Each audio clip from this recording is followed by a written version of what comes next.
সবাইকে শুভেচ্ছা। আমন্ত্রণ জানাচ্ছি একুশে বিজনেসের সঙ্গে আছি মহিমা পলি। দর্শক, আপনারা নিশ্চয়ই জানেন যে আজকে যদিও শনিবার এবং সপ্তাহের সাধারণ একটি ছুটি থাকা সাপ্তাহিক ছুটি থাকার পরেও কিন্তু আজকে যেটা হয়েছে সেটা অবশ্যই আপনারা জানেন যে ঈদের কারণে সাধারণ যে ছুটি সেটা বাতিল করে আজকে সরকারি কর্মদিবস ঘোষণা করা হয়েছে এবং আজকে ব্যাংক, শেয়ার বাজার সব কিছু খোলা থাকার কারণে আজকে আপনারা যেটা শেয়ার বাজারের এই মুহূর্তের সকাল 10টায় প্রতিদিনের মতো রবি থেকে বৃহস্পতিবার যেভাবে প্রতিদিন লেনদেন শুরু হয় সেভাবে কিন্তু আজকেও সকাল 10টায় লেনদেন শুরু হয়ে দুপুর 2টা পর্যন্ত লেনদেন চলবে। এবং একটা বিষয় এখানে একটু জানিয়ে রাখছি, আজকে কিন্তু ওয়ার্ল্ড মার্কেট থেকে শুরু করে এশিয়া মার্কেট এবং ঢাকার শেয়ার বাজার সব কিছুই কিন্তু আমরা দেখতে পাচ্ছি যে বেশ ভালো একটা রমরমা পরিস্থিতির মধ্য দিয়ে কিন্তু লেনদেন চলছে এবং দিনের শুরু থেকে এখনও পর্যন্ত সেই ধারাবাহিকতাই কিন্তু রয়েছে ঢাকা স্টক এক্সচেঞ্জে। তো আমরা যদি আজকের শেয়ার বাজারের অবস্থানটা একটু বলি, যে শুধুমাত্র 20টি সেক্টরের মধ্যে একটি সেক্টরের অবস্থান কিছুটা নেগেটিভ রয়েছে, সেটি হচ্ছে আইটি সেক্টর এবং বাকি সেক্টরগুলোতে কিন্তু মোটামুটি পজিটিভ ট্রেন্ডের মধ্য দিয়েই লেনদেন চলছে ঢাকা স্টক এক্সচেঞ্জে আজকে। এবং যে সেক্টরগুলোতে সবচেয়ে বেশি টার্নওভার ছাড়িয়েছে সেই সেক্টরগুলোর নাম একটু উল্লেখ করব আমি। ইঞ্জিনিয়ারিং সেক্টর রয়েছে এই তালিকায় সবার উপরে এবং আমরা দেখতে পাচ্ছি যে 17.16% লেনদেন হয়েছে মোট লেনদেনের, যা টাকার অঙ্কে প্রায় 100 কোটি টাকা। দ্বিতীয় অবস্থানে এই তালিকায় রয়েছে ফার্মাসিউটিক্যাল সেক্টর, 15.42% লেনদেন হয়েছে মোট লেনদেনের, 90 কোটি টাকার বেশি। এবং ইন্স্যুরেন্স সেক্টর রয়েছে এই তালিকায় তৃতীয় অবস্থানে। এই সেক্টরটির লেনদেনের পরিমাণ ছাড়িয়েছে 72 কোটি টাকার মতো এবং মোট লেনদেনের যদি শতাংশের দিক থেকে বলি 12.55% লেনদেন হয়েছে। এবং যেটা আমি শুরুতেই উল্লেখ করেছি যে আজকে কিন্তু ঢাকা স্টক এক্সচেঞ্জের লেনদেনের গতিও বেশ ভালো রয়েছে এবং বেশিরভাগ প্রতিষ্ঠানের শেয়ারের দর বেড়ে লেনদেন চলছে এবং সূচকের অবস্থানও কিন্তু আমরা বেশ কিছুদিন ধরে যেটা দেখেছি যে 5200 পয়েন্টের ঘরে কিন্তু এই যে ডিএসসি প্রধান সূচকটি ছিল, কিন্তু সেই জায়গা থেকে কিন্তু আজকে একটা ভালো একটা অবস্থান আমরা দেখতে পাচ্ছি এবং গত 2 কার্যদিবসে কিন্তু ঢাকা স্টক এক্সচেঞ্জের অবস্থান পজিটিভ ছিল এবং সেখানে আমরা দেখেছি আজকে সেই 5300 কোটি টাকার উপরে কিন্তু ডিএসসি প্রধান সূচকটির অবস্থান রয়েছে এবং আমরা যেটা কিছুক্ষণ আগেও দেখেছি 66 পয়েন্টের মতো বেড়েছে ডিএসসির প্রধান সূচক। আমরা অবশ্যই ঢাকা স্টক এক্সচেঞ্জের এই মুহূর্তের লেনদেনের চিত্র আপনাদের জানাবো এবং তার আগে ছোট্ট একটি ইনফরমেশন জানিয়ে রাখছি। দেশের বড় মূলধনী কোম্পানিগুলোকে বাধ্যতামূলকভাবে শেয়ার বাজারে তালিকাভুক্ত করার পরিকল্পনার কথা জানিয়েছেন অর্থমন্ত্রী আমির খসরু মাহমুদ চৌধুরী এবং পাশাপাশি দীর্ঘদিন ধরেই কিন্তু এটা নিয়ে অনেক আলোচনা সমালোচনা অনেক কিছুই হচ্ছে এবং দীর্ঘদিন ধরে আমাদের শেয়ার বাজারে কোনো আইপিও আসছে না, সেটা নিয়ে সাধারণ বিনিয়োগকারীদের কিন্তু একটা অনেক ক্ষোভ ছিল। সেখানে কিন্তু অর্থমন্ত্রী এখানে বাধ্যবাধকতার কথা বলেছেন, অর্থাৎ বড় মূলধনী কোম্পানিগুলো অবশ্যই শেয়ার বাজারে আসতে বাধ্য, এমন উদ্যোগটাই নেওয়া হবে সেই বিষয়ে কিন্তু তিনি আশ্বস্ত করেছেন।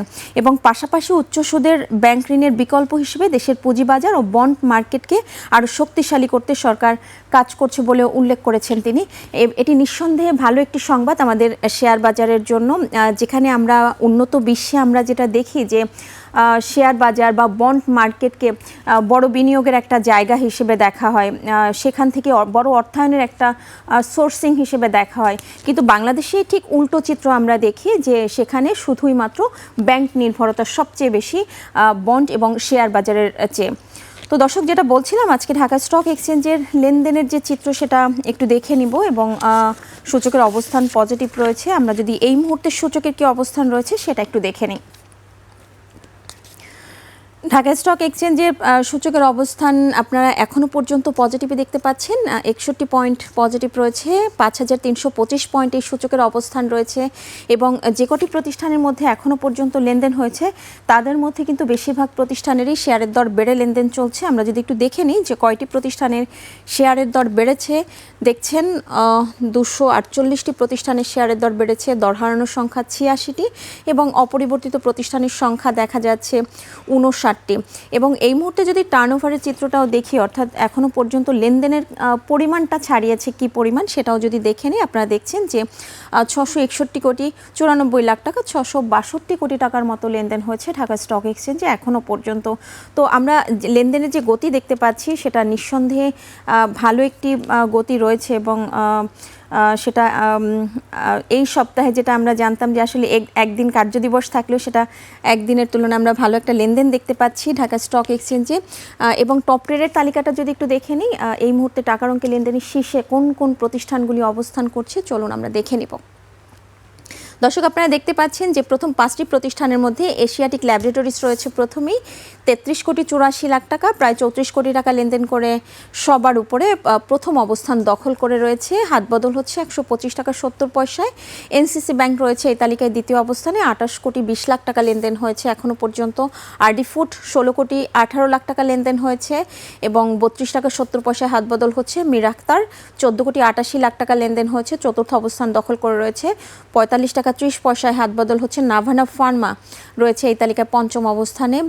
এবং আমরা যেটা আজকে টপ ট্রেডের তালিকাটা দেখতে পাচ্ছি যে কয়েকটি সেক্টরের সংমিশ্রণেই কিন্তু টপ ট্রেডের তালিকায় প্রথম 5টি প্রতিষ্ঠানের অবস্থান আমরা দেখতে পাচ্ছি। তার মধ্যে 3টি প্রতিষ্ঠানের অবস্থান যদিও নেগেটিভ রয়েছে দিনের এই মুহূর্তে। এবং টপ গেইনার্সের তালিকাটা যদি একটু দেখি, অর্থাৎ শতাংশের দিক থেকে সবচেয়ে বেশি দর বেড়েছে মেঘনা সিমেন্টের 9.87% দর বেড়েছে, হাত বদল হচ্ছে 30 টাকা 40 পয়সায়। আপনারা দেখছেন দ্বিতীয় অবস্থানে এমারাল্ড অয়েল রয়েছে 18 টাকা 50 পয়সায় হাত বদল হচ্ছে এবং 9.47% দর বেড়েছে গত কার্যদিবসের তুলনায়, অর্থাৎ 9.5% প্রায় দর বেড়েছে।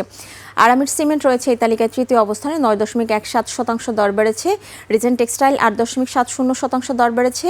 লুব্রেপ বাংলাদেশ এই তালিকায় পঞ্চম অবস্থানে রয়েছে এবং 6.93%, প্রায় 7%-এর মতো দর বেড়ে পঞ্চম অবস্থান দখল করে রয়েছে এই লুব্রেপ বাংলাদেশ। এবং এই প্রত্যেকটি প্রতিষ্ঠানের যে লেনদেনের যে চিত্র আপনারা কিন্তু এখানে দেখছেন এবং কত টাকায় হাত বদল হচ্ছে সেটাও দেখছেন। এখনো পর্যন্ত লেনদেনের পরিমাণ কি ছাড়িয়েছে সেটাও কিন্তু দেখছেন।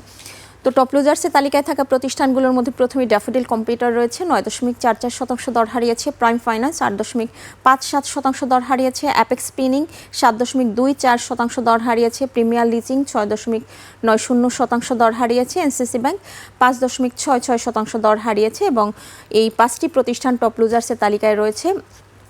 যদিও আজকে আমরা দেখতে পাচ্ছি যে টপ লুজার্স আজকে দর হারিয়েছে 60টির মতো প্রতিষ্ঠান দর হারিয়ে লেনদেন চলছে।